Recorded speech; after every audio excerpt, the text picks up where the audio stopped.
Voilà. Alors, dans le daf du jour, daf lamed het, la Gemara nous décrit des halachot concernant la quantité de vin de réveillite. Il y a plusieurs halachot qui nécessitent une quantité de vin de réveillite. Entre autres, le nazir. Pour être chayav malkout, il faut qu'il boive un réveillite. S'il ne boit pas un réveillite, il n'est pas chayav malkout. Entre autres, nous dit la Gemara, arba kosot de l'eil Pessah aussi doivent être réveillite, une quantité de réveillite. Le soir de Pessah, il faut boire des verres qui contiennent un réveillite. Il faut boire le khatrila, tout le kos, rov kos, et tout le kos, le khatrila. Donc c'est réveillite. Ensuite, quelqu'un qui a bu un réveillite ne peut pas être moré hora'a. Il ne peut pas être moré hora'a, n'est-ce pas? On ne peut pas donner des halachot lorsqu'on n'est pas en pleine possession de ses moyens. De même, un Kohen qui rentre dans le Beth Amikdash et il est en veille de la avoda après avoir bu réveillite, il est chayav mitabli shamaim. Ainsi de suite, la Gemara nous décrit plusieurs halachot dont le point commun, c'est la quantité de réveillite. Et la question que pose le Keren Nora est la suivante. Pourquoi est-ce qu'on nous parle de réveillite pour les kosot de Pessah? Arrête, tous les kosot shel bracha, la Gemara nous dit dans Shabbat Ayin Vav Amud Bet que tous les kosot shel bracha doivent contenir un réveillite. Alors, l'el Pessah, il faut aussi que le kos contienne un réveillite comme tous les kosot shel bracha. Pourquoi est-ce qu'on a besoin de spécifier kos shel Pessah? Les 4 verres de Pessah, eux, ont besoin d'un réveillite. Pourquoi les autres kosot shel bracha n'ont-ils pas besoin de réveillite? C'est tous ces kosot shel bracha. Midin kos shel bracha, on a besoin de réveillite. Alors pourquoi la Gemara, quand elle décrit la quantité de réveillite concernant les kosot shel bracha, elle spécifie le kos shel les arba kosot shel Pessah? Même le kiddush. Le kiddush aussi, il faut qu'il soit une quantité de réveillite. On ne peut pas prendre un verre tout petit. Il faut prendre un verre qui contient au minimum un réveillite. Alors pourquoi est-ce qu'on nous spécifie kosot shel Pessah? La halacha de kos shel bracha qui doit réveillite est beaucoup plus vaste que cette restriction qui concerne que la halachot, que les kosot de Pessah. Voilà comme ça une question très intéressante du Keren Nora. La réponse que certains donnent est intéressante et juste pour la mettre en relief, on va rapporter un Taz. Le Taz de Touré Zahav dans Siman Reshut, Orach Chaim Siman Reshut, Sif Katan Aleph, nous enseigne que bien que d'habitude il faut pour faire bracha chorona une quantité de révite, c'est pas quelqu'un il faut qu'il boive une quantité de révite. Ma'adin, si quelqu'un nous dit le Taz boit une petite quantité de vodka ou de boucha. L'habitude n'est pas de boire un révite. La quantité habituelle, c'est une petite quantité. Est-ce qu'il doit réciter après avoir bu cette quantité qui satisfait? En général, lorsqu'on boit une petite quantité, ça y est, c'est bon? Pour les gens normaux. Est-ce que ça suffit? Ou bien il va et donc on fait bracha charona dessus, ou bien il faut impérativement un révite.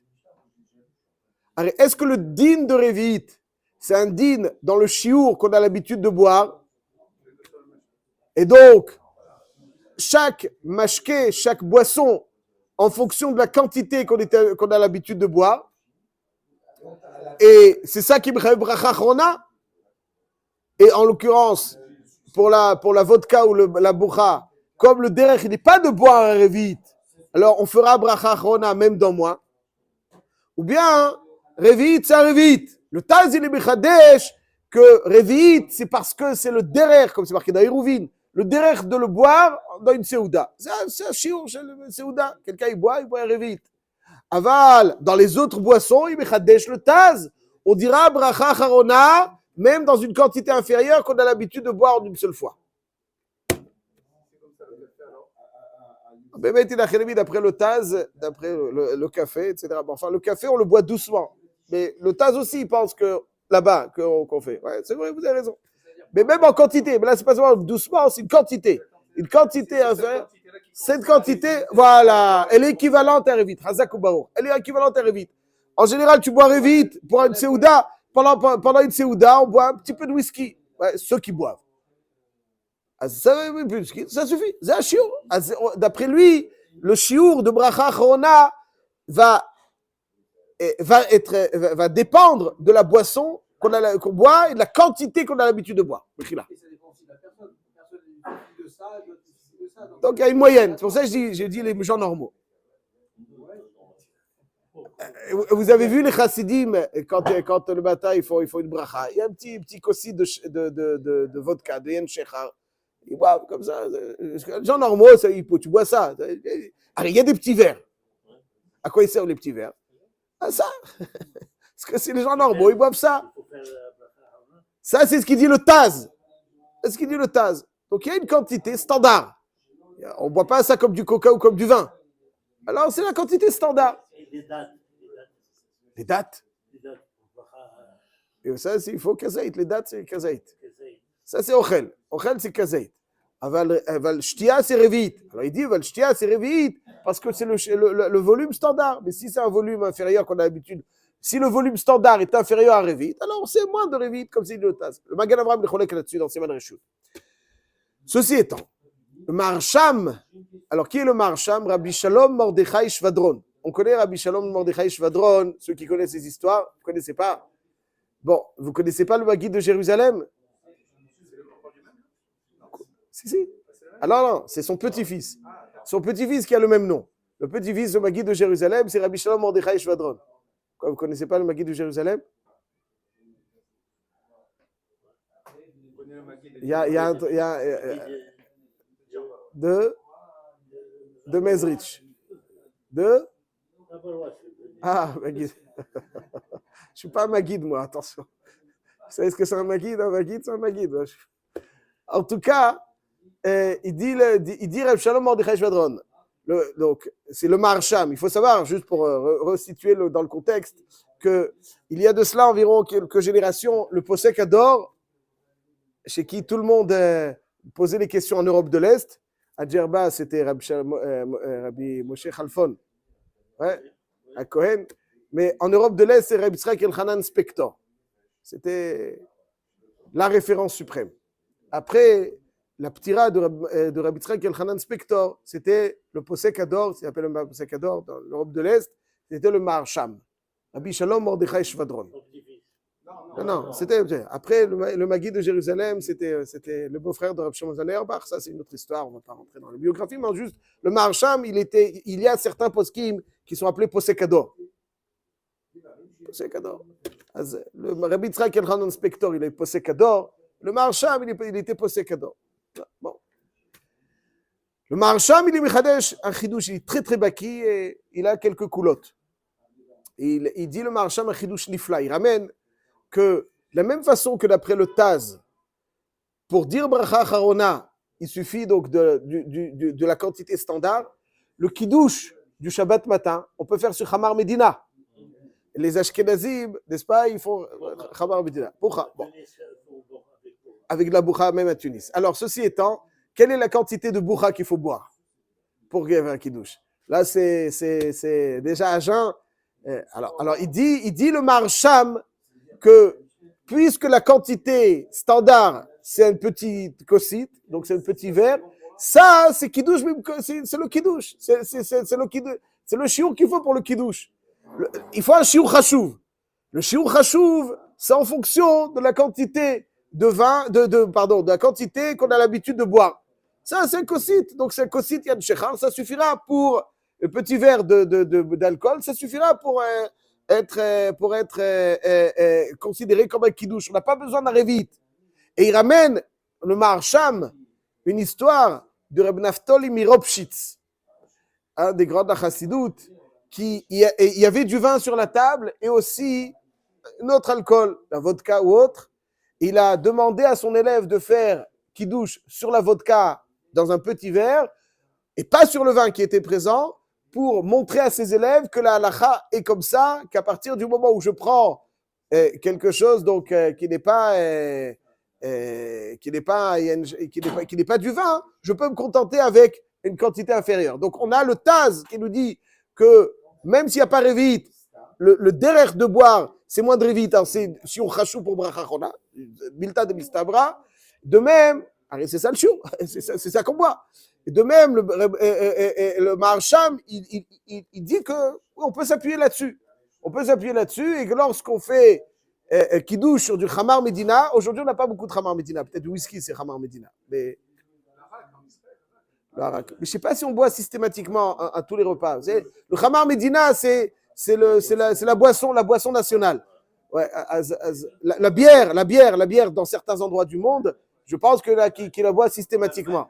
En Allemagne, en Alsace, je pense qu'il y en a qui la boivent systématiquement. Mais chez nous, le coca, il a tué Khamar Medina. Il a tué tous les Khamar Medina. C'est le Khamar Medina, et ce n'est pas un Khamar Medina, parce que ce n'est pas une boisson alcoolisée.